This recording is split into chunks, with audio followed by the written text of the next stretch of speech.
이제 저번 시간에 하나 이야기하고, 그 다음에 저기 영화의 한 장면 잠깐 보고, 그 다음에 이제 오늘 수업 대략 하고서는 그냥 가능하면 좀 일찍 끝마칠 수 있도록 뭐 그렇게 하겠습니다. 저게 비잔틴 제국의 이제 공식 문장으로서 쓰여졌었던 이른바 쌍두 독수리라고 하는 머리 두 개 있는 독수리입니다. 저거 이제 그냥 러시아가 뭐 좀 직수입 하듯이 해가지고서는 자기들도 이제 저걸 그냥 쓰기 시작했죠. 보기 좋지요? 네요. 그냥 머리가 두 개가 그냥 쩍 갈라져가지고서는.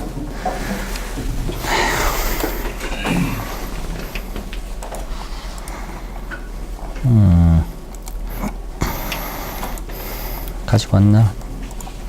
그래요. 뭐 어쨌건 이게 이제 뭐 19세기 러시아 제정 때 확정된 러시아 제국의 이제 공식 문양으로서 뭐 이제 뭐 쌍두 독수리예요. 보면은 그냥 가운데는 이제 나오는 이제 이야기인 여기 뭐 서양에서는 드래곤, 용, 내지는 뭐 뱀이라고서는 이제 이야기되는 그걸 이제 괴물을 찔러 죽이는 이제 그 성조지, 뭐 게으르기, 러시아어로서는 그렇게 이야기되는 이제 그 기사 이야기를 이렇게 가운데 넣었어요. 해가지고서 뭐 모스크바시의 문장에서도 여기 뭐 쓰이고 있지요. 해가지고 한쪽에서는 이렇게 그냥 여기 뭐 이제 홀이라고 하는 것, 그 다음에 또 한쪽에는 보주라고 하는 이제 또 이거 뭐 지구, 뭐 세상 전체를 상징하는 그걸 이렇게 들고 있는 뭐 이런 독수리가 이제 모습이에요. 뭐 관심 있는 사람들은 쭉 한번 보면 알겠지만은 뭐 중세 시대 때 내지는 뭐 근대 제국 시대까지만 하더라도 유럽 이러저러한 왕가들, 황실들에서 상징하는 문양들, 문장들을 다 가지고 있었습니다. 뭐 독수리가 유럽에서는 뭐 압도적으로 많아요. 뭐 사자도 있기도 하지만은 뭐 사자 같은데 가장 대표적으로 영국 같은데 잉글랜드는 왜 지금도 잉글랜드 국가대표팀 이제 유니폼에 보면 사자 3마리, 붉은 사자 3마리 이렇게 나오잖아요. 그래서 또 잉글랜드에서 가장 뭐 많은 펍 이름, 뭐 맥주집 이름은 레드라이언이라고 할 정도로까지 뭐 영국 같은 경우는 사자, 뭐 제외하고서는 유럽 대륙 거의 웬만한 데는 다들 독수리입니다. 독수리인데 조금 달라요. 어떻게 머리가 하나인 거, 머리가 두 개인 거. 그래서는 이제 뭐 그런데 뭐 이야기하자고 하면은 비잔틴 제국을 중심으로 해서는 약간 이쪽 이제 그 동쪽 세력들이 이렇게 쌍두 독수리를, 즉 머리가 두 개인 독수리를 뭐 이쪽에 자신들의 그런 이제 상징 문양처럼 많이 가지고 있어요. 우리 쌍두 독수리 할 때 항상 그렇게, 특히 뭐 러시아 같은 경우는 그렇게 많이 이야기합니다. 뭐라고? 유럽과 아시아 양쪽을 다 이렇게 그냥 바라보고 있고 이제 뭐 점령하고 있다라고 하는 이제 그런 식으로서 이제 이야기를 많이 해요. 결론부터 이야기하자면 전혀 그렇지 않아요. 그렇지 않습니다. 뭐 이제 전공에서 배우는 거니까 어디 나가서라도 쌍두 독수리라고 하는 이제 뭐 이제 비잔틴 시대 때의 뭐 문양, 요 비잔틴 시대 때의 문양을 그냥 그대로 가지고 온 뭐 사실상 러시아의 쌍두 독수리, 이것 또한 보이지만은 사실은 이게 뭐 유럽과 아시아 양쪽을 다 뭐 제국의 가운데에서 이렇게 하겠다 뭐 그런 뜻이 아니에요. 무슨 뜻인가요? 쌍두 독수리. 어디 뭐 다른 수업 시간이나 뭐 상식과 교양의 차원이라서 뭐 들어본 적 있어요? 쌍두 독수리에서 머리 두 개라고 하는 거. 각각이 뭘 뜻하고 왜 머리 두 개를 이렇게 하고 있는지. 그런 말입니다. 무슨 말이냐? 머리 하나는 교회의 왕, 즉 총대주교. 그 다음 또 다른 머리 하나는 세속의 왕, 짜르. 그 머리 두 개는 사실상 한 몸통, 즉 국가와 국민으로부터 나오고 그 두 가지의 그러니 이제 교회의 지도자, 세속의 지도자, 사실상 하나로 또 하나, 저 제일 위에 보면 큰 왕관 하나 두 개에서 각각 나와가지고 얹혀 있지요. 하나로 합쳐지는 것이 이상적이다 라고 하는 것을 강하게 이른바 뭐 머리 두 개의 독수리 주장하는 겁니다. 우리 지금 생각하는 것처럼 다분히 정치적인 개념 내지는 또 다분히 지리적인 개념으로서 유럽과 아시아, 뭐 유라시아 하면서 뭐 러시아, 유라시아 그렇게 이야기 많이 하잖아요.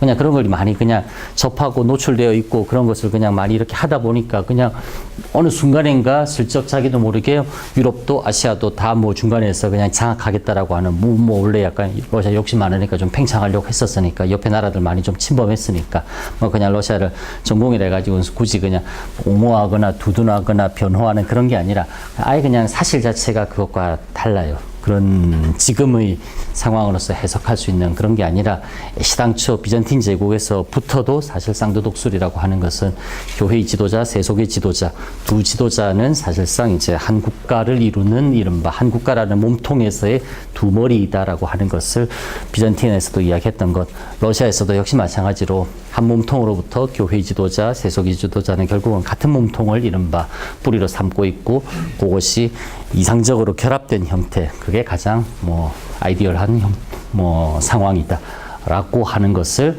저 쌍두독술이라고 하는 걸로 주장을 하는 겁니다. 그래서 어디 나가서든 뭐 나중에라도 기회가 뭐 해서는 쌍두독술이 저기 뭐 유럽과 아시아 뭐 중간에서 이렇게 하겠다 뭐 그런 이야기에 혹세 무민 당하지는 말고 조금 잘못 알려져 있고 잘못 생각하는 부분들이구나라고서는 걸러서 그렇게 받아듣고 하세요. 그다음 또 다른 하나 뒤에 깔려 있었구나 이미.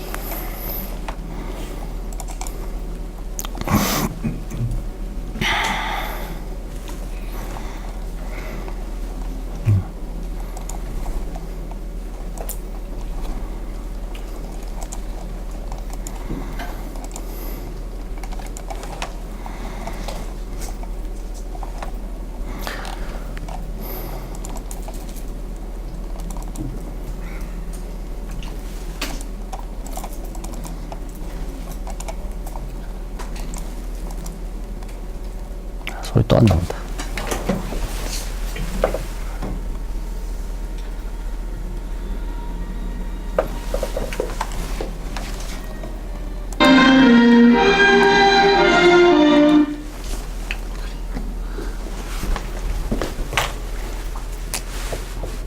(1944년) 2차 세계대전 뭐 그렇게 공식적으로 건조하게 이야기되지만은 러시아에서는 대조국 전쟁, 그 다음에 또 뭐 독일의 히틀러와 그 다음에 소련의 스탈린의 전쟁이라고 하는 그 이제 지역적 의미를 좀 더 강조하는 측면에서는 독소 전쟁이라고 뭐 그렇게 이야기되는, 어쨌건 전쟁 중간에 만들어진 영화입니다. 감독 뭐 너무 잘 아는 세르게이 에이젠슈타인이라고 하는 감독의, 세라고 쓰니까 없어 보이네요. 차라리 이렇게 쓰던가. 이것도 아니고. 이반 뇌제 일부 영화의 조금만 볼게요.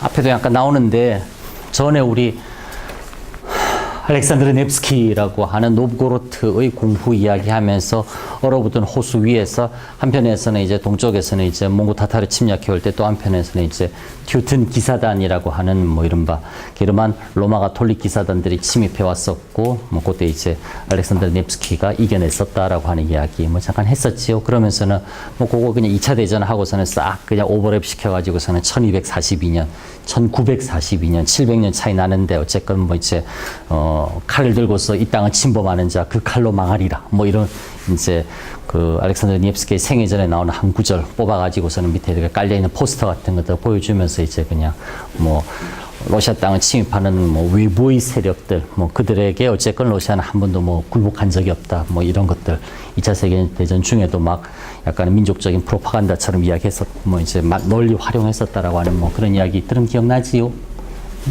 나지요, 그죠? 그거 하고서는 이제 뭐 똑같은 맥락에서 역시 1944년에 만들어진 이제 전쟁통에 카자흐스탄으로 피난가 있는 뭐 그때 거기서 찍은 영화예요.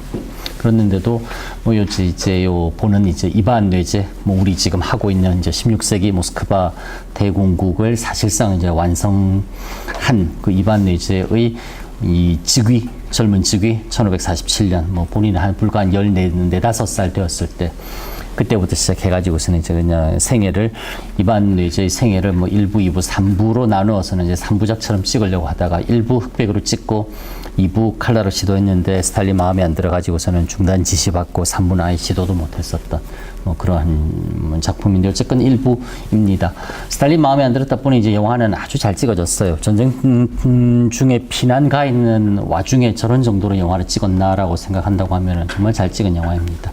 보면은 이제 두 가지 부분 정도 볼게요. 하나는 즉위식의 이반 뇌제가 이제 우리 저번 수업 시간에 얘기했었던 모스크바 제3로마, 모스크바는 세 번째 로마이고 네 번째 로마 따위는 뭐 더 이상 없을 것이다. 모스크바 영원할 것이다. 뭐 그런 것을 황제 즉위식에 황제 관을 이제 머리에 쓰고서는 샤프가 모노마라고선 그렇게 이야기하지요.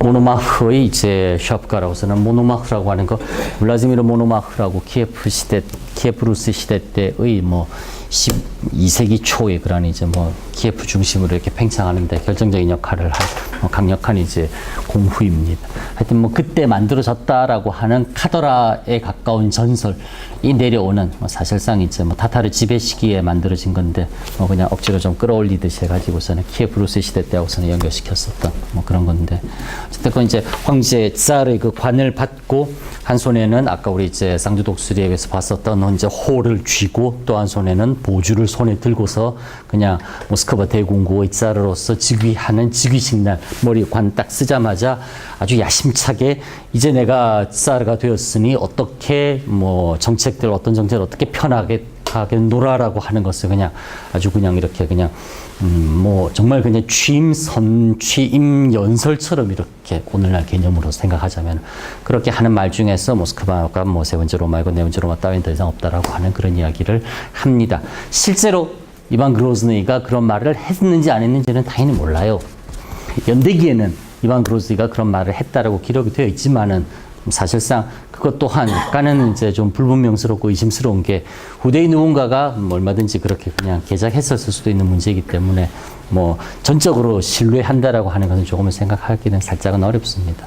어쨌건 뭐 영화는 이제 어찌되었건 지금 이제 전해져 오는 문헌 기록들을 상당히 충실하게 그냥 이제 고증하듯이 해서는 이제 그 바탕으로 영화를 이제 뭐 찍었어요. 그래서는 이제 그 구절 하나 하고 그거 보고 나머지는 이제 또 조금 설명이 살짝 더 하고 또 보도록 하지.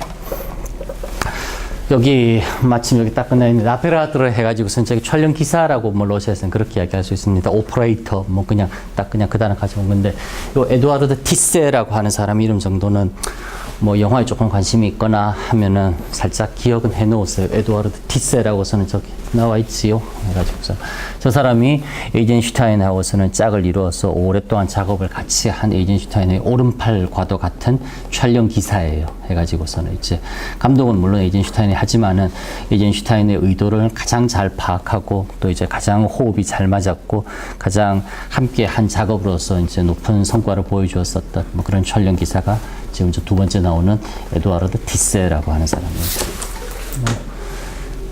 관심 있을런가 모르겠는데 이제 마스크빈이라는 사람 바빌리온의 수용기 하는 것은 실내 촬영. 그 다음에 티세 같은 나뚜르네 수용기 하는 것은 바깥에 나가서 이제 나뚜라 이제 자연 상태에서 하는 촬영, 외부 촬영 뭐 그렇게 이제 뭐 담당 나눠서 했다라고 하는 것까지 뭐 살짝 뭐 쓰여지고 있네요. 봅시다.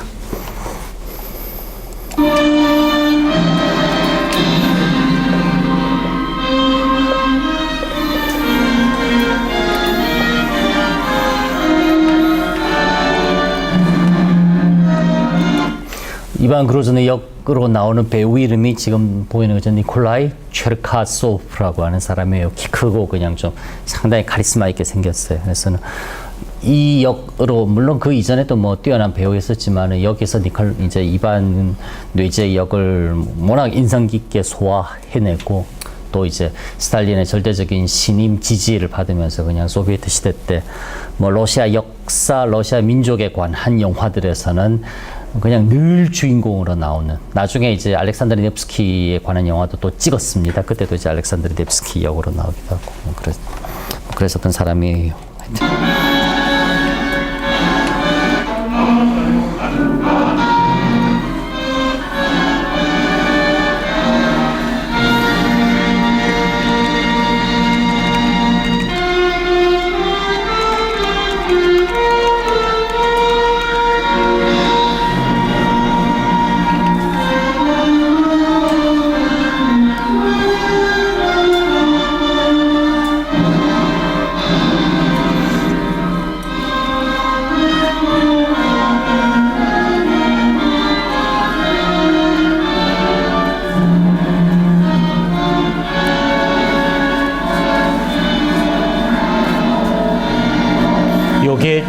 샵크 모노마흐의 뭐 이제 샵가라고 하는 그겁니다.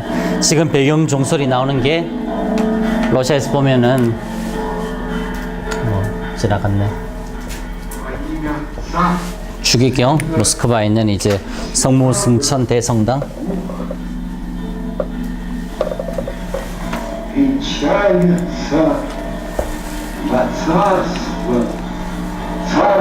총대주교가 나와서는 이제 쌀의 대관식을 사회 보듯이 집전하지요.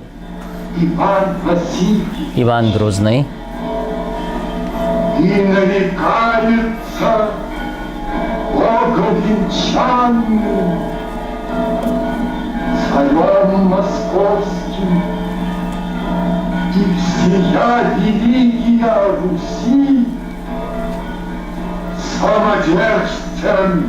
전제군주. 이제 이러저런 외국의 사신들, 그 다음에 교황청에서 복장 자체가 원체 특이하죠. 그러니까 뭔가 러시아인들이 모스크바 사람들이 아니다라고 하는.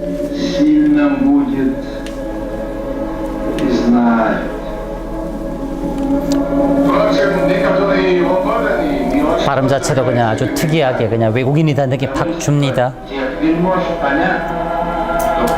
여기는 이제 이반 그로즈느이에 반대하는 모스크바의 이제 보야르라고 하는 그런 이제 아주 그냥 귀족들, 최고위 귀족들.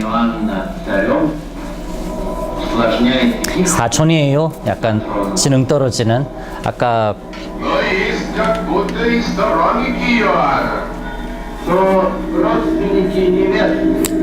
결혼하는 이제 부인, 첫 번째 부인.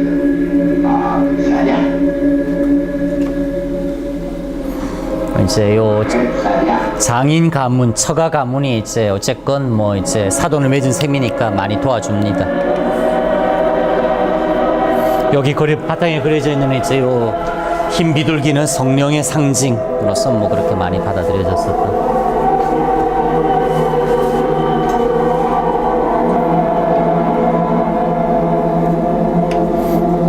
저기 설 수 있는 사람은 총대주교지요. 지금 등 보이고 있는 저 사람이 이반 이제 뭐 이제 자르로 등극할.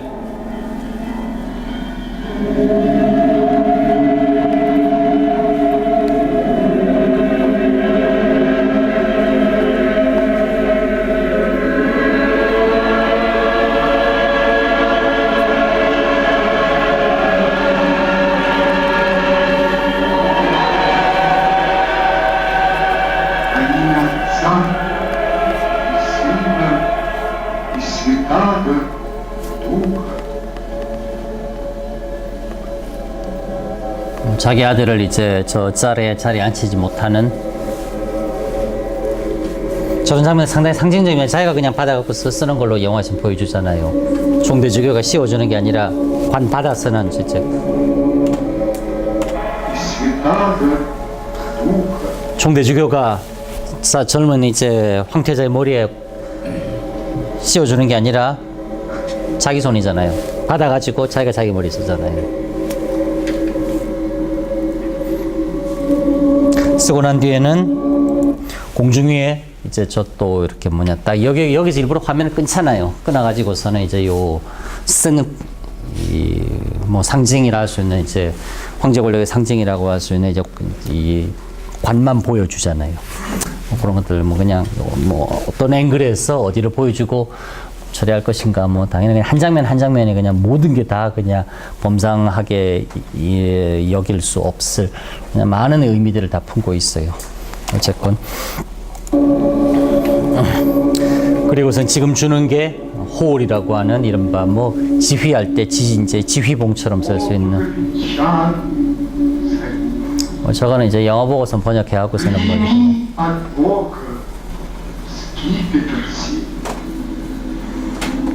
손가락마다 다 반지. 이제 보주라고 하는 뭐 세계 지구를 상징하는 그러니까 온 세상을 이제 뭐 다 장악하라라는 뭐 그런. 제르주아바라고서는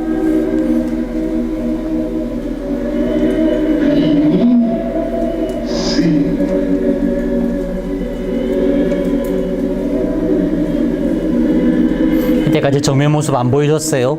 누구였었는지.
이런 걸 전체 암전인데 저 황제 얼굴만 빛 해가지고서는 한 명만 딱 뭐 싱글 스포트라이트 주듯이 그렇게 하잖아요.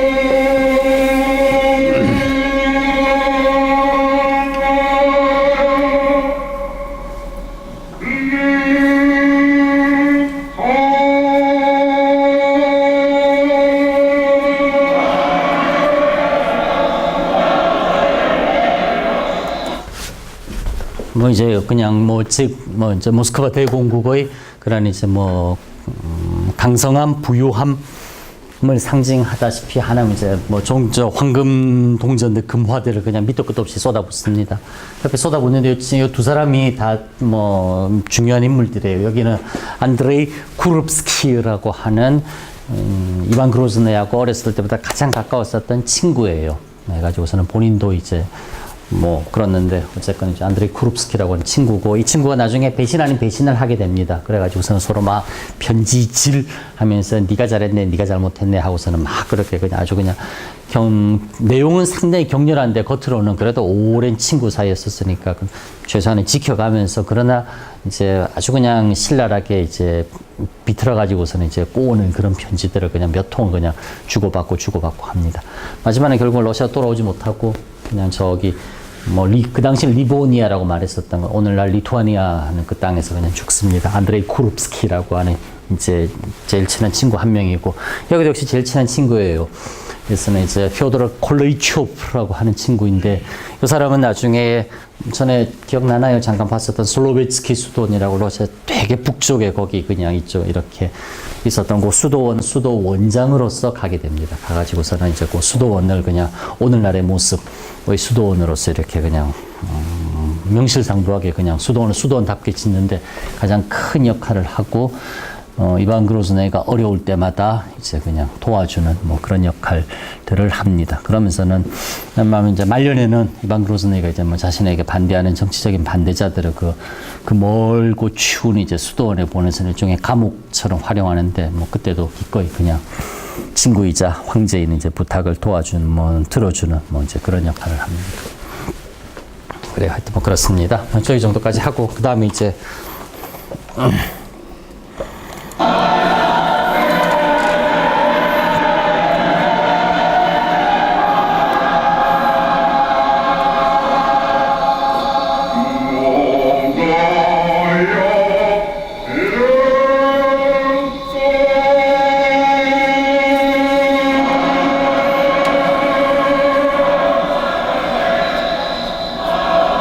아까 다 분노해서 바닥 다 드러난 것 같은데 계속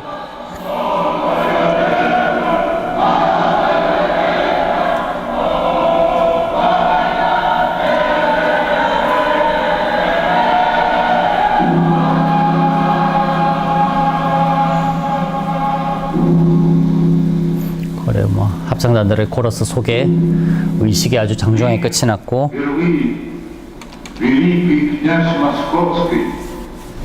Венец царя всея Руси навсегда возлагаю, и тем навеки многовластию злокозненному, боярскому на Руси предел кладет.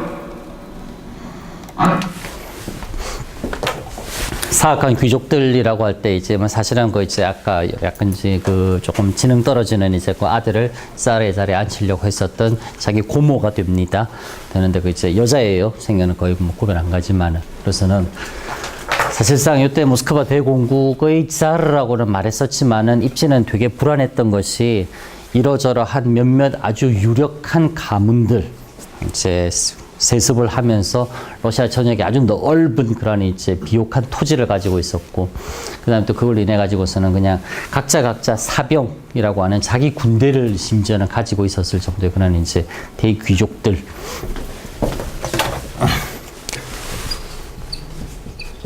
모야르라고 합니다. 얘가 요게 이제 복수될 때 이제 바야르라고 써는 백선태 여기 찍고 하는 이제 세습되는 대귀족들, 이들이 귀족들 자기들 가문끼리 결합해 가지고서는 자기들 입맛에 맞는 사람을 뭐 약간은 정말 그냥 바지 사장 허울만 뭐 지도자처럼 내세우고, 사실상 뭐 이제 모든 종류의 이익은 자신들 가문이 그냥 몇 대에 걸쳐서 그냥 독식하고 있었던 뭐 그런 경우도 얼마든지 있었어요. 그래서는 그냥 뭐 내가 황제니까 내가 내 마음대로 모든 걸 다 할 수 있다, 그런 상황은 결코 아니었었고, 황제 이 자리에 오른다 하더라도 내부적으로 상당히 불안정하고 도전받던 뭐 그런 상황이었습니다. 그래서는 제일 먼저 하는 게 일단은 국내 정치를 통일하겠다. 자기 중심으로 모든 권력을 이른바 내가 장악하겠다.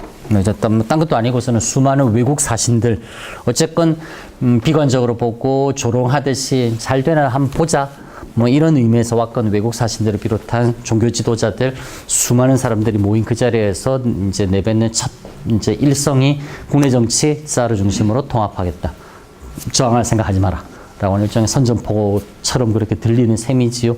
그러면서 이제 뭐 이야기들 쭉 이어갑니다.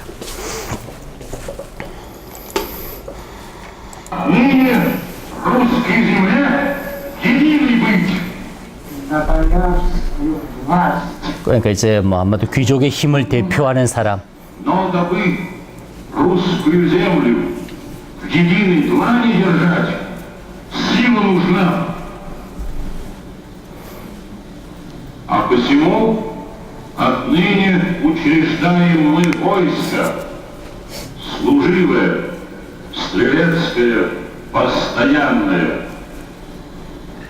А кто в войсках тех государевых сам не сражается, тому в великих походах царских деньгами участвовать. На свою же голову свою деньгу нести. Также и святым монастырям 일단은 이제 내부적으로 귀족들에게 한마디 하고 그 다음에 отныне в воинском деле участвовать. Ибо казна их множится, а русской земле пользы с того нет.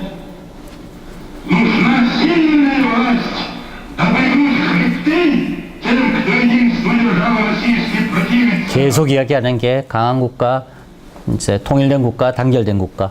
Ибо токмо при едином, сильном, слитном царстве внутри твердым можно быть и вовне.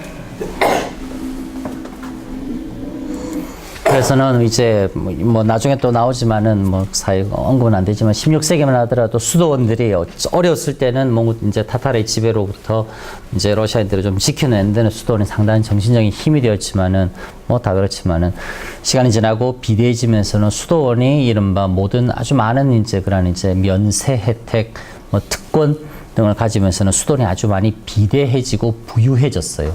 그러자 국가 입장으로서는 수도원에게 과세를 하고 수도원으로부터 세금을 얻고 수도원의 재산을 일정 정도 국고로 귀속시키는 것이 충당을 위해서는 필요했었고, 저항은 강할 수 있었겠지만은 강력한 이제 거대한 세원 이제 수입을 얻을 수 있는 거라서는 국가 입장으로서는 조금은 상대적으로는 또 뭐 손쉬운 일이다라고 생각도 많이 했었습니다. 그래서는 이야기하자면은 세속의 권리 라고 하는 이제 속권과 교회의 권리라고 하는 교권이라고 하는 것이 상당한 대립, 갈등, 신경전 폈었던 것이 16세기 거의 내내 그렇게 폈었어요. 심지어는 소유파, 비소유파라고 하는 그렇게 그냥 교회 내에서 두 파벌이 이루어져 가지고서는 뭔가 이제 러시아 사회에 기여하기 위해서는 이 세상을 위해서는 어쨌건 교회가 재산이 있었고 교회가 부유하고 교회가 힘이 있어야 된다라고 생각했었던 일군의 소유파.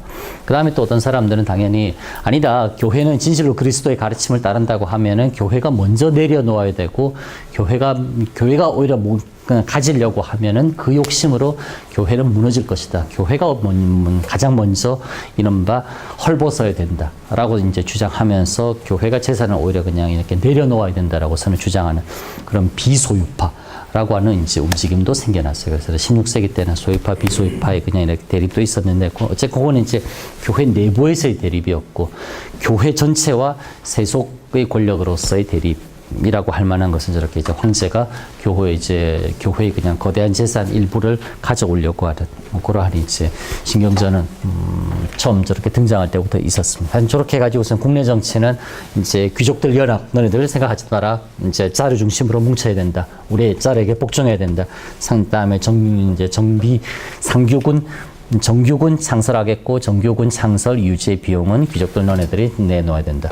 교회 마찬가지로 황제에게 복종해야 되고 황제에게 상당 부분 재산을 이제 교회의 재산을 또한 내놓아야 될 것이다. 이야기하고 그 다음에 뭐 저 자리에 또 외부 이러저러한 이제 외국의 사신들 또한 많이 와 있었으니까 사신들에게도 너네들 러시아 여지껏 호시탐탐 노려왔었지만은 이제 내가 짜르로 등극한 이상 러시아가 너네들의 그런 이제 침입에는 결코 굴복하지 않을 것이다. 뭐 이런 식으로 이제 그냥 으름장처럼 또 그냥 저렇게 한마디 합니다.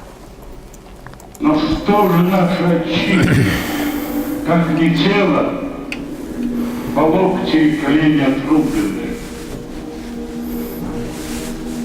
Верховья рек наших, Волги, 러시아 강 이름들입니다. Волхова под нашей державой, а выход к морю их в чужих руках. Приморские земли, отцов и дедов наших, от земли нашей отторгнуты. А посему в день сей венчаемся мы на владение теми русскими землями, что ныне до времени под другими государями находятся. 웃고 있다가 Два Рима пали, 나오지요. а третий Москва стоит, и четвертому Риму не быть. 뭐 이야기하지요. И тому Риму третьему, державе московской, единым хозяином отныне буду я один. А по недовольте 교황청, Европа не согласится. 오스트리아 왕가, Европа не признает. 유럽 이러저런 국가다. 그렇게 말해도 리보니아라고 하는 이제 모스크바 가장 옆에 있는 곳은 뭐 이런 장면들도 Чтобы силен не был. 그래서 이런 장면들로 보세요. 뺨에 저렇게 그림자처럼 해가지고선 아까 들었었던 홀에서 이제 그 쌍두 독수리 그다음 그 위에 써 있는 왕관 이런 게 이제 뺨에 그냥 그림자처럼 저렇게 비치는 모습. 아직 이제 색깔이나 이제 색채가 들어간 컬러 영화가 나오지는 흑백에서는 저런 농담, 명암으로서는 이제 그냥 많은 것을 표현하려고 했었던 그런 상황. 그 다음에 그 앞에 이제 나올 때 그냥 뭐 그 말 들으니까 옆에 있는 유럽 뭐 등등 해가지고 다 분노하고 그냥 뭐 격분하지만은 그러나 이제 제일 마지막에 말했던 사람 리보니아라고서는 이제 모스크바 공무 바로 옆에 있는 이제 거기서 온 사신인데 지금 유럽이 너네들이 막 그냥 저 말 듣는 순간 뭔 소리냐 러시아 너네들 그딴 소리 할래라고 하지만은 어쨌건 결과가 결국 말해주는 거 아니냐. 러시아가 정말 그냥 힘을 갖게 됐고 유럽과 무력으로 붙어가지고서 경쟁에서는 이기게 된다고 하면은 당연히 그때는 뭐 이제 이른바 그런 이제 이 힘의 상황이라고 하는 것은 유럽이 뭐 별거냐 받아들여야지라고 하는 그냥 뭐 지극히 냉정한 현실적인 이야기 뭐 그렇게 하고 있지요. 하여튼 이제 저 당대의 이제 첫 등장하던 있는 상황들. 뭐 영화에서 그냥 아주 그냥 짧게 압축시켜가지고서 이야기하고 있어요. 그 다음에 짧게만 이야기할게요.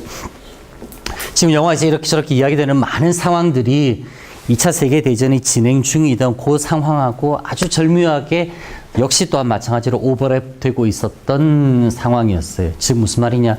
러시아를 침입하는 외부의 적에 맞서 싸우기 위해서 이러저러하게 안에서 딴소리 같은 거 하지 말고 일단은 내부의 지도자를 중심으로 절대 복종해서는 단합하자. 스탈린을 중심으로 해가지고서는 이제 뭉쳐야 되는 것이고, 일단 우리끼리는 안에서는. 그래서는 외부의 적을 물리치기 위해서는 그런 이제 강한 결속, 그 다음에 뭐 의견의 통일, 국론의 그러한 이제 분열을 막는 뭐 그런 것이 필요하다. 그 다음에 또 아까 잠깐 나왔던 것처럼 강들, 볼가 강들, 미나 강, 볼호프 강들, 강들의 상류 수원을 러시아 땅에서 시작하는데 그것이 바다로 흘러가는 항구는 막혀 있다. 뭐 어쨌건 그걸 핑계처럼 이야기하면서 결국은 이제 러시아 땅에서 비롯한 강이 바다로 흘러가는, 그 러시아 땅에서 시작한 강이 흘러가는 그 마지막 영역까지는 러시아가 다 뭐 땅이다. 라고 하는 그냥 핑계처럼 명분처럼 이야기하는 것인데, 사실 저게 또 저 상황에서는 아주 들어맞는 게, 독일이 결정 이제 전쟁 이제 중후반 지나가면서는 잠수함 유보트라고 하는 것을 그냥 집중적으로 투입해가지고서는 러시아의 그냥 북쪽 바다 백해해가지고서는 이제 베츠르부르크, 그 다음에 아르한겔스크, 무르만스크 통해서는 북쪽으로 나가는 바다는 이른바 유보트가 언제나 그쪽 해양에서 그냥 밑에 있어가지고서는 러시아 땅, 그 당시 소련으로서 이렇게 수상을 통해가지고서는 이제 이 전쟁 군수 물자를 지원하던 미국의 상선단, 미국의 지원을 이제 유보트 잠수함들이 모조리 이제 봉쇄하고 끊어놓고 막아놓고 있는 상황이었어요. 그 상황을 이제 타개하기 위해서라도 러시아는 하루빨리 이른바 이 바다로의 출구를 확보해야 된다라고 하는, 뭐 그게 2차 세계대전 조 영화 찍을 무렵 당시의 전쟁 상황하고 너무나 딱 맞아 떨어지던 뭐 그런 상황, 뭐 타이밍이었어요. 그래서는 지금 우리는 저런 거 보면 이제 그냥 덤덤하게 건조하게 받아들여지지만, 전쟁이 한창일 때 저런 대사들을 보던 누구라도 그냥 너무나 자연스럽게 그 상황들을 떠올리면서, 야, 어떻게 저럼 진짜 500년 전이나, 뭐 1500년이니까 500년 전이나, 400년 전이나 지금이냐, 하나도 변한 게 없냐, 역시 똑같다. 라고 하는 그런 생각들을 마구마구 불러일으키면서, 이제 어쨌건 이제 우리는 안으로 하나가 되어야 되고, 그렇게 하나로 단결되는 강력한 힘을 바탕으로 외부에 맞서 싸워야 되고, 또 외부에 맞서 싸우기 위해서는 최소한의 목표는 이 정도까지는 둬야 된다. 뭐 이런 게 그냥 아주 그냥 너무나 자연스럽게 그냥 지금 제가 이렇게 막 풀어 말하는 것처럼 설명 하나 없이 그냥 저절로 누구에게나 다 될 수 있었던 뭐 그런 상황이었습니다.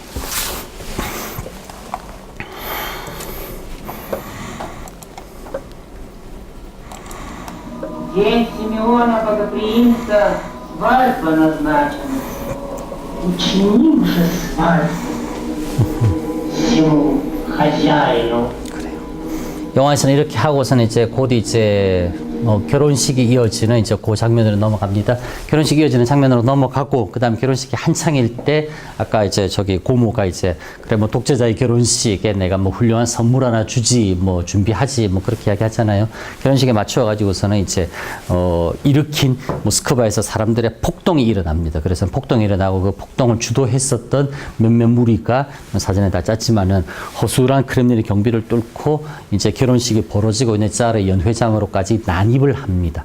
그래가지고서는 짜르 나와, 뭐 네가 뭔 짜르냐, 뭐 이런 식으로 그냥 아주 그냥 대거리를 하면서는 결혼식 분위기를 팍 그냥 깨는, 뭐 이제 뭐 당연히 꽤 그냥 큰 돈 쥐어줬겠지만은 그렇게 하게 됩니다. 그럴 때 짜르가 이제 뭐 순간의 기지와 재치, 그 다음에 또 물러서지 않는 담대함으로써 사주를 받고 돈에 그냥 이제 돈에 이렇게 그냥 매수되어 가지고서는 뭐 이제 짜르를 그렇게 공격하려고 들어왔었던 무리들을 이반 그로즈네이가 제압합니다. 영화상에서는 뭐 그렇게. 뭐 어쨌든 이제 실제로도 그냥 그래 결혼식에 이렇게 그냥 폭동이 있었다라는 기억 정도는 있는데, 저 부분 정도는 이제 좀 극화된 구성이지만은 그렇게 제압을 하고, 그렇게 제압을 하자마자 이제 진짜 가잔이라고 하는 곳에서 사신이 왔다라고 알려줍니다. 그래서 가잔, 이른바 이제 타타르스탄, 오늘날의 이제 수도인 것이고, 그때만 하더라도 지금도 그렇지만 타타르인데 가장 최고의 본령이라서는 그 이제 가잔이라고 하는 곳에서 수도 이제 사신이 왔다 해가지고서는 이제 새로운 모스크바의 황제로 즉위했다고 하니까 축하해 주는 것처럼 그렇게 왔지만은, 사신이 와가지고서는 그냥 딱 우리와 같은 아시아인의 모습을 한 사람이 타타르의 사신으로 와요. 그냥 이렇게 선명하게 드러내도록 하기 위해서. 아까 봐서 이제 많은 유럽인들은 그냥 아주 뭐 이상한 의상, 물론 이제 유럽 특유의 의상이었었지만 의상이나 억양이나 이런 것에서 그냥 완전히 다른 종류의 사람들이다 구별했던 것처럼, 이제 타타르인들은 조금은 전형적인 인식을 좀 묻어가지고서는 그냥 아시아인처럼 보이는 뭔가 이제 이방인들, 이민족들 하여튼 와가지고서는 그냥 이제 역시 전형적인 자신들의 민속풍 색채 그냥 옷을 입고 와서는 그냥 아주 녹슨 칼 한 자루를 짜르 발 밑에 던지면서 스스로 욕보이지 않으려고 하면은 이 칼로서 장렬하게 차라리 네가 자살해라. 뭐 이렇게 이야기를 합니다. 그러자 이반 그로즈네이가 거기에 쫄지 않고 저렇게 오만방자한 저 무리들, 방금 이제 크렘린으로서 그냥 막 폭도처럼 밀려왔다가 자신에게 제압당한 그 사람들까지 그냥 한꺼번에 선동해 가지고서는 저 오만방자한 타타르스탄의 타타르의 무리들을 정벌하러 나가자. 라고 이야기를 그렇게 하면서는 타타르 정벌을 떠납니다. 실제로 47년에 즉위하고 그 다음에 52년부터 53년까지 해가지고서는 이제 그 즉위하고 나서는 그냥 아주 짧은 시일 내에 타타르 이제 카잔 점령에 나서게 되고 카잔 점령 성공합니다. 그러면서 이제 그냥 요 우랄 산맥을 넘어서 시베리아 쪽으로 진출할 수 있는 발판을 마련하게 되고 카잔 점령을 기념하는 의미에서 모스크바의 붉은 광장에다가 자신의 수호성인 바실리를 기념하는 사원, 성 바실리 사원을 건설을 하고 그게 오늘날 모스크바 붉은 광장에 있는 뭐 이제 크렘린 그 사원 그게 될 거예요. 되는데 그 장면 그 뒤에 조금 장면만 조금만 더 볼게요. 요 이제 결혼식의 뭐 장면들.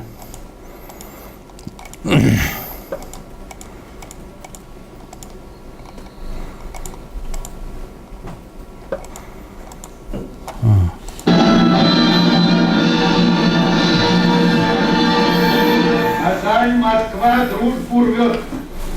Союз Москвой кончает. Москву войной идет. Казань большой. Москва маленький. 보세요. 그냥 딱 아시아 사람이 있고 약간 격 틀리는 러시아어 같은 걸로서는 그냥 이방인이다라고 하는 게 딱 트렌드.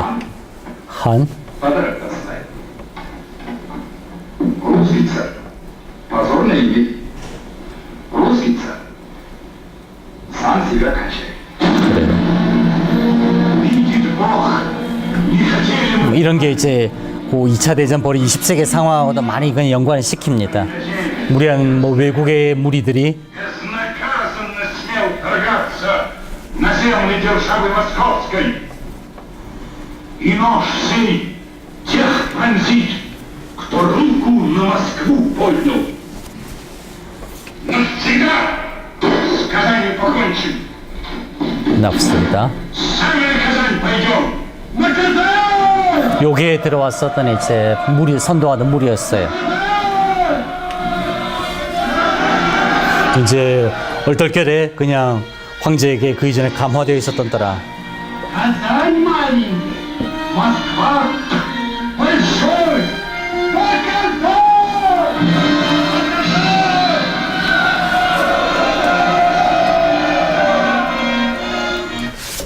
요런 거는 율리아 양 러시아 원어민으로서 이런 거는 대사에서 아까 우리 봤었던 대사 이거 있어요. 가잔으로 가자라고 하는 그 나가잔이라고 했던 것을 여기 전치사 나는 어디로 향하는 그냥 뭐 전치사 나 향하는 이제 뭐 그겁니다에서는 가잔으로 가자 이 말은 가잔을 향해 공격 가잔으로 진격이라고 말할 때 이 전치사 나 씁니다. 공격 러시아로 뭐라고 하나요? 바제니에라고서는 그렇게 말하지요. 바제니에 넘어지다, 떨어지다, 습격하다, 나 어디를 향해 이게 공격이라는 말이에요. 축구에서 공격수 나빠다요쉬에서는 이제 공격하는 사람 능동형 동사 현재형으로서 뭐 그렇게 씁니다. 어쨌건 그렇고 여기서 전치사 나 용법 알아와서는 나가잔이라고 말할 때 이때는 그냥 건조하게 들으면은 그냥 있지 나가잔에서는 가잔으로 가자라고 하는 뜻이 아니라 가잔을 향해 진격, 가잔을 향해 공격하라, 공격하자라고 하는 그런 말이 됩니다. 그냥 이렇게 나가잔, 가잔을 향해 뭐 이제 그냥 그 말 그렇게 그냥 압축적으로 말하는 거지만은 요 전치사 나가 원래 공격의 대상 을 이제 말할 때 있듯이 포함이 되어 있기 때문에 나가잔이라고 하는 저 말은 가잔 쪽으로 진격을 그냥 우리말에서 이렇게 좀 구질구질하게 말해지는데 러시아에서는 그냥 막 가잔을 향해라고 하는 그 말에서 가잔을 공격 대상으로 딱 이미 특정하는 거예요. 죄벌 러시아로 뭐라고 합니까?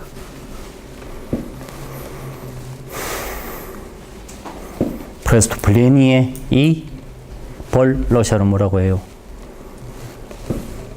벌 러시아로 뭐라고 해요? 나가자니.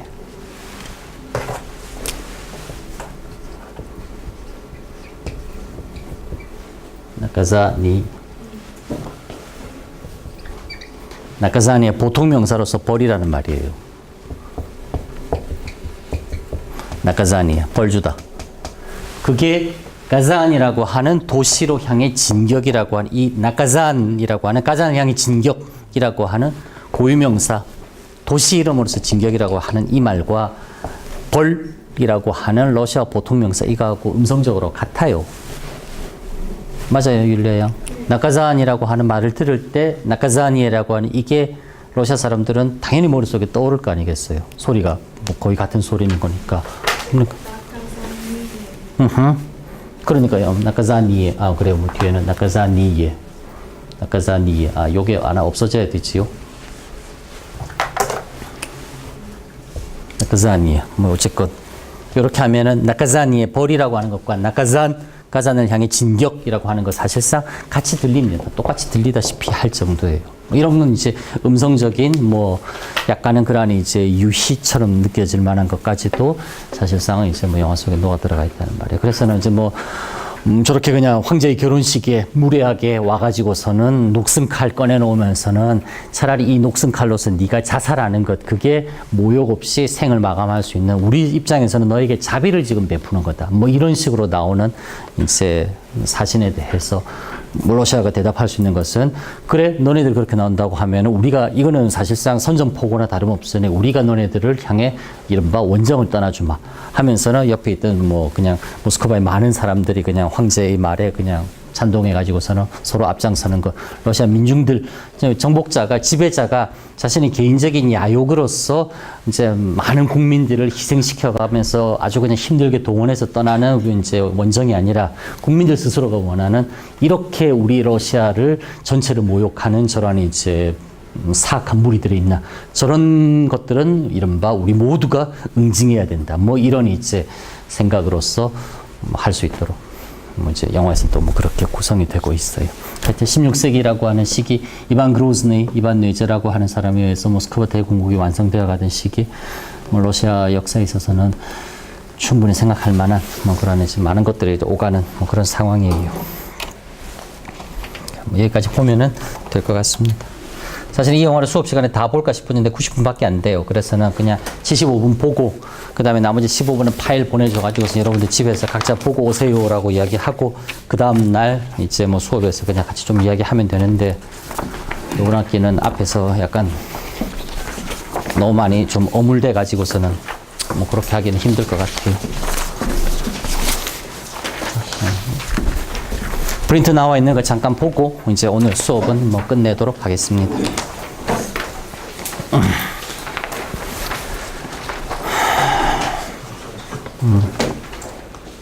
남는 거, 예, 뭐 후술량 주세요. 그래, 게요. 남았어요.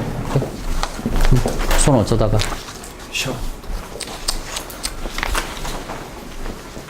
동생이 돌팔이지만 정형외과 의사예요. 나는 돌팔이라고 생각하는데.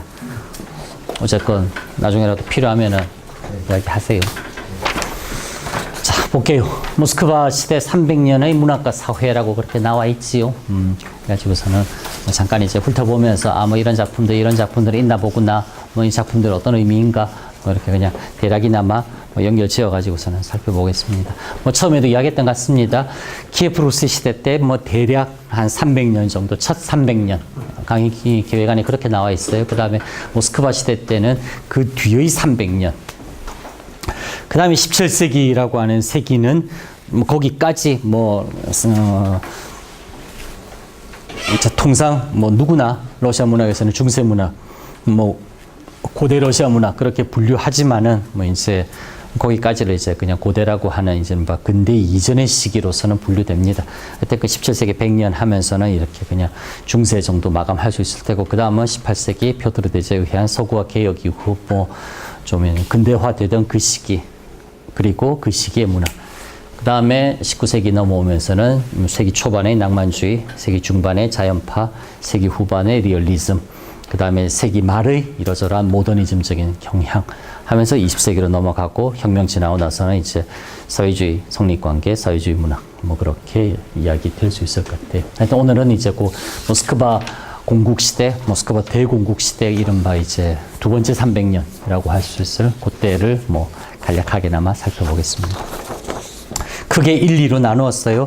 1은 14세기, 15세기, 1300년대, 1400년대 모스크바 공국 시위의 문학과 사회라고는 할 수 있을 테고, 그 다음 큰 2번에서는 16세기 모스크바 대공국 시대의 문학과 사회, 16세기를 따로 이렇게 끊어낸 이유는 16세기는 이제 방금 우리 봤었던 이반 그로즈네라는 저 사람이 즉위한 게 1547년, 뭐 연대를 세세하게 다 외울 필요는 없지만은 그래도 대략 시대적인 흐름이 요 정도는 이렇게 진행되어 나가는구나라고 하는 것은 조금 파악하고 있으면은 원체 시간 범위가 넓으니까.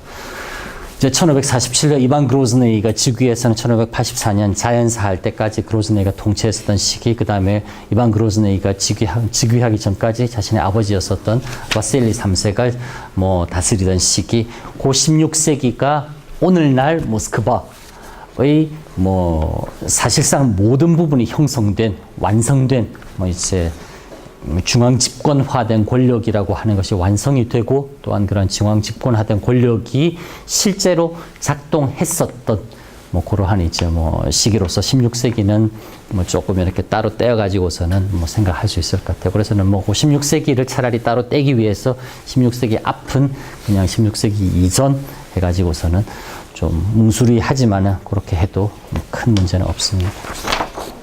앞에 거 먼저 볼게요. 14, 15세기 모스크바 공국 시기의 문학과 사회, 영성, 종교적인 믿음의 회복과, 그리고 이야기하자고 하면은 중세 모스크바 전체를 통틀어서 가장 이른바 종교적 믿음에 충실한 문학이라고 할 수 있을 겁니다. 볼게요. 해가지고 세미콜론 해가지고서는 전체적인 그 흐름을 잠깐 설명하지요.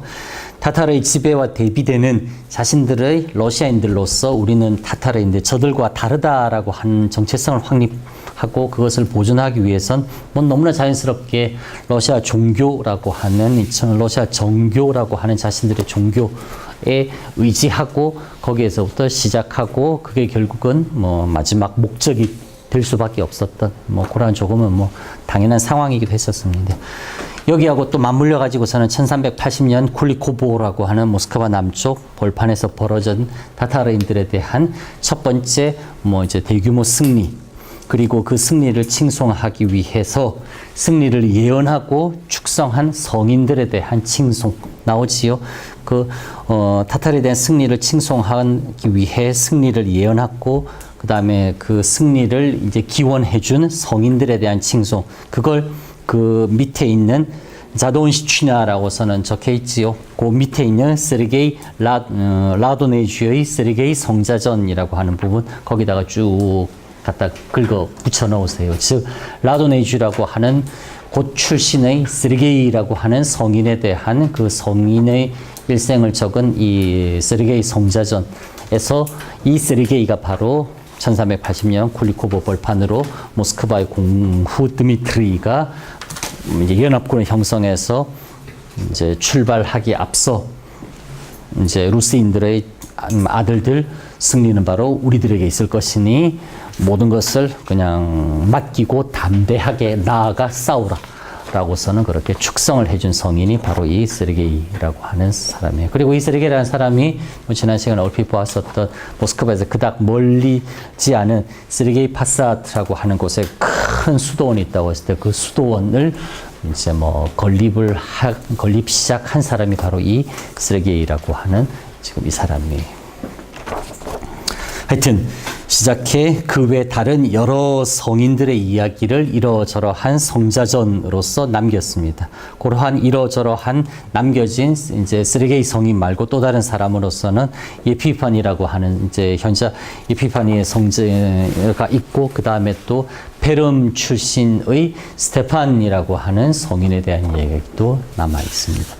페름이 스테판이라고 하는 사람은 좀 특이한 사람이에요. 이 사람은 오늘날 러시아 땅의 페름 하면은 이제 그냥 우랄 산맥 남쪽에 있는 지역입니다. 그래서는 그냥 아주 전형적인 우랄 이제 러시아 지역 같지만은 이제 요 14세기만 하더라도 거기에는 또 다른 이제 이 부족민족들이 살고 있었던 조금 이제 아주 이질적인 지방이었어요.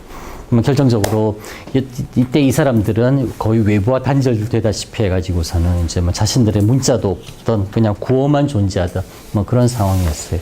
그런 상황에서 마치 키릴과 메포지가 키예프 루스로 오면서 슬라브인들을 위해 슬라브인들의 구어에 기반한 문자를 만들고 그 문자로서 성서를 번역해서는 슬라브인들의 손에 쥐어주면서 이른바 그리스도를 믿으라라고 했던 것처럼 이 베름 지방의 성인인 스테판 또한 이제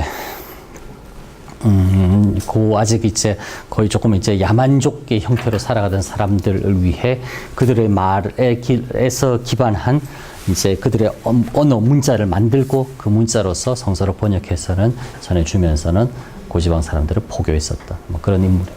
그래서 뭐 이 스테판이라고 하는 베름 출신의 스테판이라고 하는 사람의 생애 또한 아주 그냥 뭐 고난과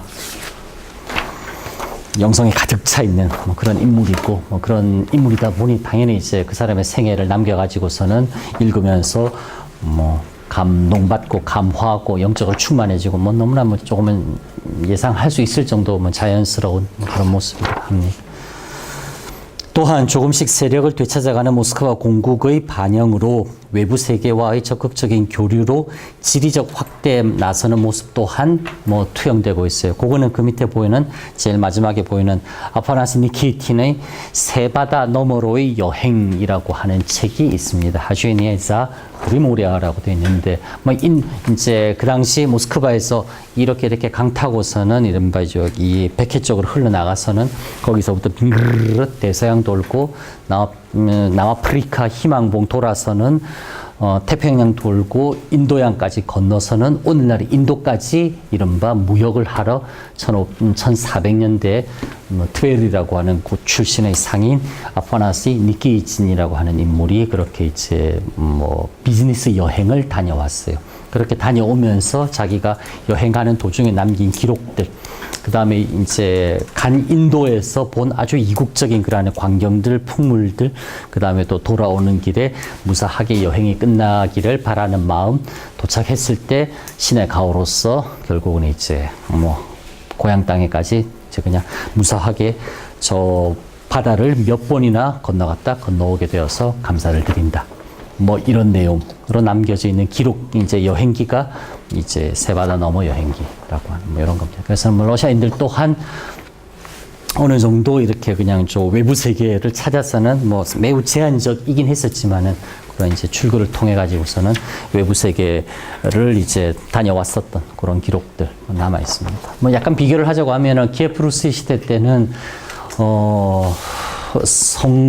이제 고위 성직자들이 예루살렘으로서 종교적인 순례를 다녀왔어요. 기독교를 처음 받았던 시기였었고, 아직 그냥 성스러운 땅, 그곳이 어떤 곳인지 정말 내 눈으로 직접 한번 보고 싶다. 뭐 이래가지고서 이제 이 성스러운 땅, 그곳으로 종교적인 순례 여행을 다녀왔었고, 그 순례 여행이 종교적 순례기가 남아있다고 하면은 모스크바 공국 시대로 넘어오면서는 이제 시간이 지나고 뭐 발달하고 좀 트여져 가고 하면서는 이러한 이제 지리적인 탐사 여행기가 남아있기도 하는 뭐 이렇게 그냥 맛보기처럼 비추어 보아서 생각할 수 있는 그런 부분이기도 합니다.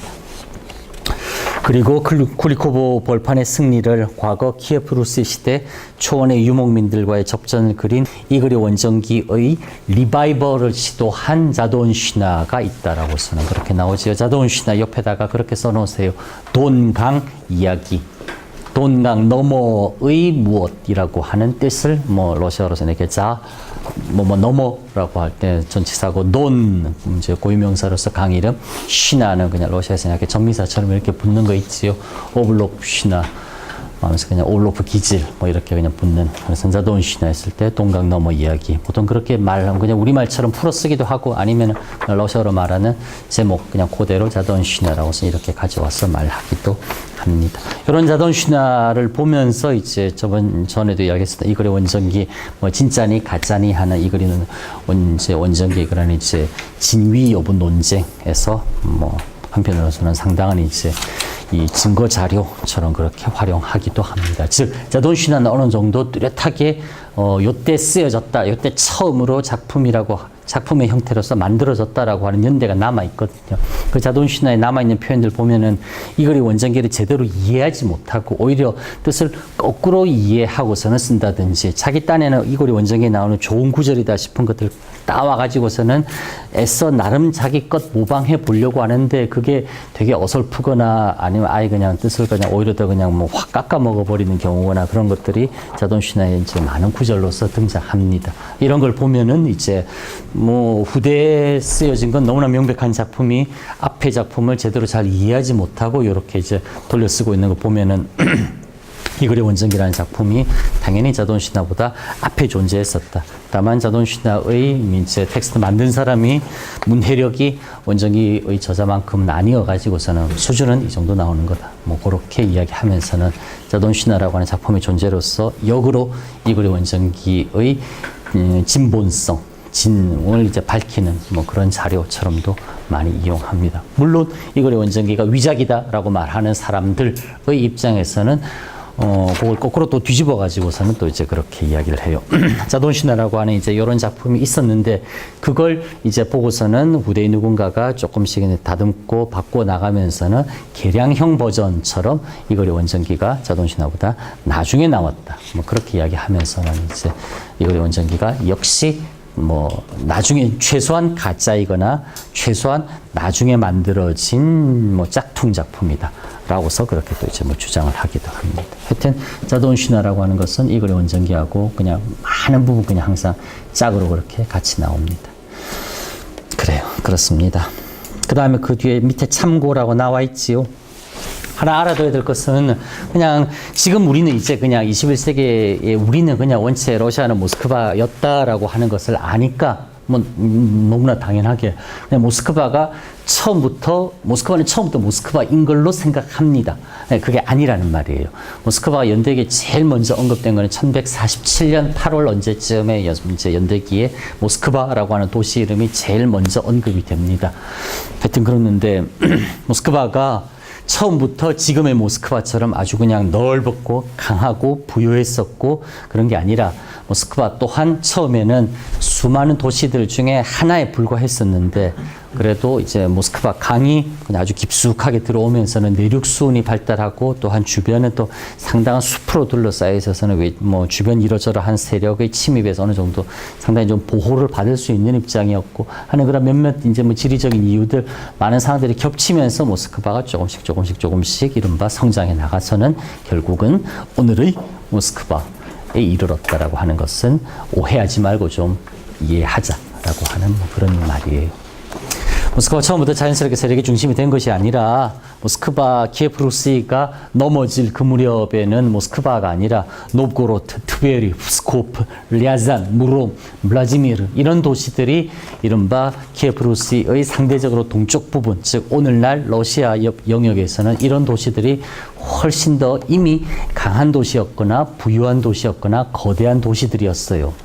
뭐 그러다 보니 오히려 그냥 타타르의 지배 수탈에서는 더 직접적인 대상이 되고 더 많은 이제 약탈을 뭐 당했는지 모르지만 이런 주변 공국들과의 때로는 상당한 유혈 경쟁 끝에 모스크바가 승리를 거두며 통합의 중심으로 천천히 그렇게 부상하기 시작했습니다. 처음에는 그냥 앞에 나가던 선두주자 뒤에 가리에서는 잘 보이지도 않다가 조금씩 뒤에서 힘을 비축해 나가서는 앞에 선두주자들이 그냥 뭐 앞에서의 경쟁으로 쓰러지거나 그럴 때 뒤에서부터 조금씩 올라가서는 결국은 모스크바가 나중에 이제 뭐 가장 이제 부강하면서도 가장 강력한 도시가 되었다.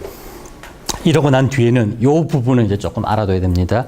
모스크바가 자신들의 권위를 다른 도시에 확인시키고자 수직적 위계 관계에서의 모스크바에게 아래의 도시, 모스크바의 명령을 받는 도시로서 복종하기를 끊임없이 요구를 합니다. 그렇게 하면서 모스크바가 그냥 이러한 이제 위계 질서 하이어라키에서 그냥 최고 정점에 서면서 아래의 도시들을 강하게 압박하고 그냥 그렇게 합니다. 뭐 그렇게 압박했다라고 하는 것이 이미 먹혀들고 통하기 시작했다라고 하는 것을 생각할 수 있을 만한 게 1380년 쿨리코보 벌판에서의 전투 때 모스크바의 공후 드미트리가 중심이 되어서는 이른바 연합군의 사령관처럼 모스크바의 공후가 제일 앞에 서면서 다른 모스크바 주변의 이러저러한 도시들, 루스인들 다 모아가지고서는 타타르인이라고 하는 명백한 외부 세력과의 전투에 있어서 모스크바의 공후가 가장 앞줄에 섰다라고 하는 것. 총사령관의 자격으로서 드미트리가 참가했다라고 하는 것이 이때쯤 모스크바가 이제 확연히 뭐 세력의 중심으로 떠오르기 시작했다라고 생각할 수 있습니다. 그렇게 세력의 중심이 떠오르고 난 뒤에도 끊임없이 주변 세력에게, 주변 도시들에게 이러저러한 간섭과 복종을 요구했었고, 결국 그에 대한 일종의 마찰을 파열음처럼 뭐 비명처럼 질러져 나온 게, 아유 모스크바 훌륭한 도시 아닙니까? 세 번째 로마하고 네 번째 로마 따위는 난 심지어 내가 생각하더라도 없을 것 같아요. 그러니 제발 우리한테 너무 이렇게 세게 하지 말아주세요. 라고 하는 수도승 필로페이의 그런 이제 탄원문이 나왔던 것 자체가 모스크바가 또한 이제 뭐 그만큼 강성을 이제 강력하게 압박했다라고 할 수 있습니다. 실제로 모스크바 16세기 노브고로트 마지막까지 모스크바에 저항하다시피 한 노브고로트는 아주 그냥 가혹하게 이반 그로즈네 시대 때 그냥 이렇게 무력을 동원해서 진압할 정도로 모스크바가 이제 그냥 자신들의 지배력을 많은 전 러시아 영역에 이제 확장시키려고 했었던 뭐 그런 게 있습니다. 16세기 넘어와서는 16세기 모스크바 대공국 시대의 문화과 사회, 외부와의 수평적 연결, 이거 좀 꼭 알아놓으세요. 무슨 말이냐니까. 공국 내부의 정치적 정비, 아까 봤었던 이제 대귀족들에게 너네들 까불지 말고 자르이 나한테 복종해. 그다음에 외부로의 정복과 팽창. 강은 분명 러시아 땅에서 시작하는데 그 강이 바다로 연결되는 곳들은 다 외국인들이 점령하고 있다. 이건 말 안 된다. 그 땅마저 러시아가, 모스크바가 회복하겠다. 뭐 이제 팽창하겠다라고 하는 거 시도하지요. 그 팽창의 첫 번째가 가자안이었어요. 가자안 점령하고 우랄 산맥 건너가면서 시베리아로 이제 진출할 수 있었던 발판이 열렸던 게 이미 16세기예요. 하여튼 내부적으로서는 이제 내부적인 정치적인 안정 뭐 장악하려고 하고, 그다음 외부적으로 팽창하려고 하는 두 가지 과제를 그냥 동시에 뭐 그냥 이반 그로전에 펼쳤어요. 초기에 그게 성공했습니다. 모스크바 대공국의 전성기, 이른바 이러한 정치적인 중앙 집권화, 모스크바 중심, 그리고 뒤에 나오는 사회 종교적 공식화, 아피치알리자치아, 오피셜리제이션에서는 공식화는 라는 외부 과제와 연결되는 문화. 무슨 말이냐? 그 밑에 작품도 보고 이야기할게요. 넘어가기 전에 조금만 씁시다. 대주교 마카리 밑에 이제 힌두건 이야기라고 나오지요. 힌두건 이야기 거기다 써놓으세요. 모스크바 제3로마 이론을 직접적으로 뒷받침. 힌두건 머리에서는 이제 흰색이고 두건을 말하는데 모스크바 총대주교 즉 교회의 최고의 수장이 흰색으로 된 두건을 씁니다. 그 사람만 흰색으로 된 두건을 쓸 수 있어요. 그래서 힌두건 이야기라고 하는 건 이게 바로 모스크바 제3로마 이론을 이제 그냥 강하게 프로파간다처럼 넓게 펼치는데 아주 적극적으로 활용됐었던 작품이에요. 보면 그냥 꿈에 노브고로트 대주교가 계시를 받아가지고서는 러시아 땅에서 이른바 이제 모스크바가 뭐 그렇게 강성할 것이다라고 하는 예언을 받으면서는 뭐 이렇게 되었다라고 하는 이야기를 마치 그냥 사실은 당연히 소설인데 그걸 소설이 아니라 그냥 노브고로트 대주교가 꿈에서 꾸고 그게 실제로 된 것처럼 뭐 그렇게 그냥 사실인 것처럼 그렇게 기록한 작품이에요. 이 힌두건 이야기, 이게 모스크바 제3로마 이론을 그냥 넓게 확산시키는데 가장 강한 기여를 한 작품입니다. 그다음 그 밑에 도모스트로이라고 해서 나오지요. 16세기. 자세히 보면은 돔, 집, 스트로이치, 집을 짓다, 집을 건설하다 해가지고서는 이른바 가정 규율집이에요. 가정을 어떻게 이끌어 나가야 된다. 누구의 입장에서? 아빠, 남편 입장에서, 그리고 아버지의 입장에서, 그리고 집안의 이제 이른바 가장 수장, 글라바시민, 집안의 그런 이제 우두머리 지도자 입장에서 뭐 한 가정을 어떻게 이끌어 나가야 된다라고 하는 것을 써놓은 책입니다. 내용은 끔찍하게 짝이 없어요. 여자와 아이들은 3일에 한 번씩 패야 된다. 실제로 그렇게 적혀 있어요. 여자와 아이들은 3일에 한 번씩 패야 말을 듣는다. 그리고 이제 이 훈육의 수단으로서 몽둥이를 아끼지 마라. 만약에 그런다면은 몽둥이를 아낀다고 하면은 너네 가정은 패망할 것이다. 뭐 이런 이야기들이 막 적혀 있어요. 21세기 오늘날 우리들 그때 읽으면 그냥 기함을 할 내용들입니다.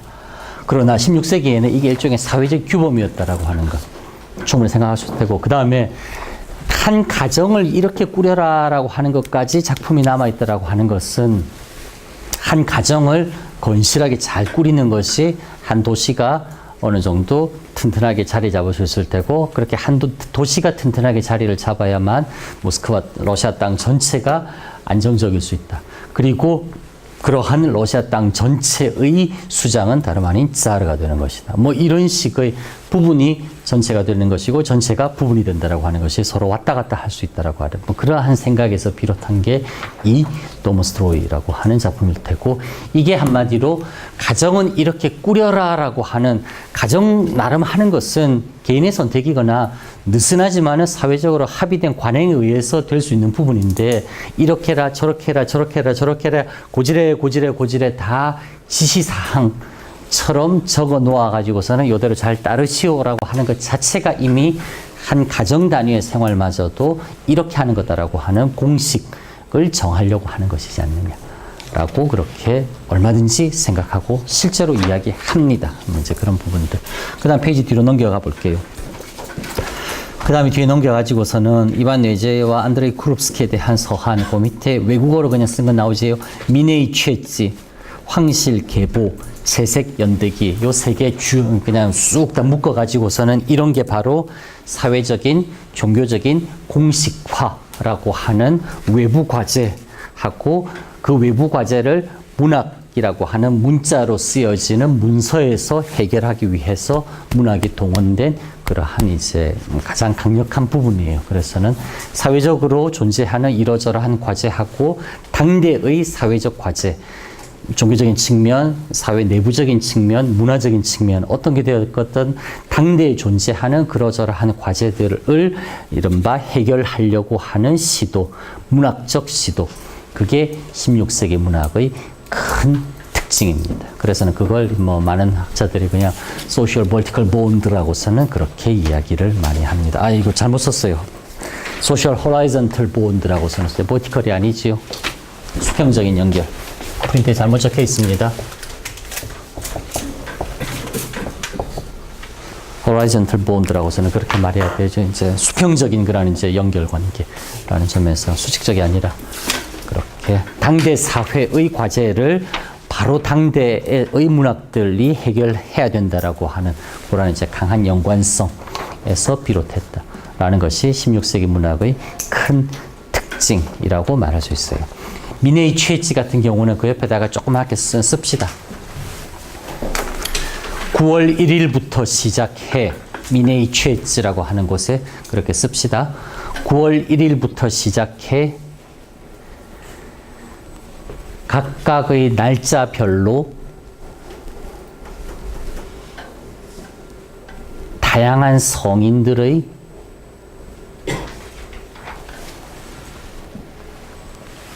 출생, 세례, 큰 업적 등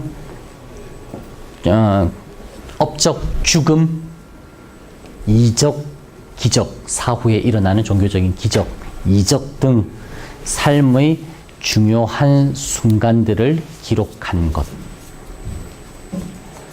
그걸 미네이 취했지라고 써나 취했지, 취다지, 읽다라고 하는 부분에서 나와가지고서는 그걸 9월 1일부터 시작해 8월 31일까지 9월 1일은 예를 들어서는 이날에는 뭐 예를 들자면 성 니콜라이가 태어난 날. 그 다음에 또 이런 일이 있었고 저런 일이 있었고 저런 일이 있었고 9월 1일에 관해서는 교회에서 벌어진 뭐 여지껏 이른바 그리스도 탄생 이전, 그리고 그리스도 탄생 이후 제자들과의 상황, 그 다음에 뭐 죽고 난 다음에 그리스도 죽고 난 다음에 또 이렇게 뭐 제자들의 모습, 그 다음 또 한참 뒤에 이러저러한 다양한 성인들의 뭐 삶의 모습들 중에서 해당 날짜에 해당하는 것들은 다 모아놨어요. 그래서 그냥 꾸준하게 독서하는 것. 부분 있었는데 그걸 이제 모스크바 공국 때 완전히 집대성 해가지고서는 그냥 뭐 더 이상 그러지 없는 그냥 완전히 이제 최종판을 만들라라고서는 뭐 그렇게 이 명령을 합니다. 한마디로. 그래서 만들어진 게 뭐 빌레이키 취했지에 해당돼요. 황실 계보라고 하는 것은 키예프 루스 시대 때의 첫 번째 황제로부터 오늘 모스크바 황제까지 이른바 요 핏줄에 누가 있었고 부인은 누구이며 아들은 누구 있는지 자르 가문의 족보를 정리한 것, 뭐 그거 말하는 겁니다. 해가지고서는 그냥 한마디로 뭐 모스크바 공국의 황제 자르가 이만큼 오랜 역사를 가진 정통성 있는 통치자요 인물이다. 뭐 이런 거 이야기하고 싶었겠지요. 해가지고서는 그냥 모든 것들에 대해서 일종의 그냥 좀 긁어 모아가지고서는 이렇게 그냥 번듯하게 그냥 아주 거대한 사이즈로서 이제 확정하고 그것 자체가 모스크바 공국의 정치적인 권위이다라고 하는 것을 오히려 그냥 겉으로 그냥 보여주는 하나의 이제 부속물처럼 활용하려고 했었던 경향이 사실상 매우 강했으며 거기에 뭐 넓은 의미에서 문학이라고 하는 것이 16세기 정치적인 팽창기에는 많이 동원되었어요. 물론 그것만은 당연히 아닙니다만 일단은 그렇게 하나의 메인스트림을 생각할 수 있고 그것 말고 또 다른 흐름들은 조금 더 있습니다. 그거는 중간고사 끝나고 다음 시간에 이야기 잠깐 하면서는 17세기 넘어갈 수 있도록 할게요. 여기까지만 할게요.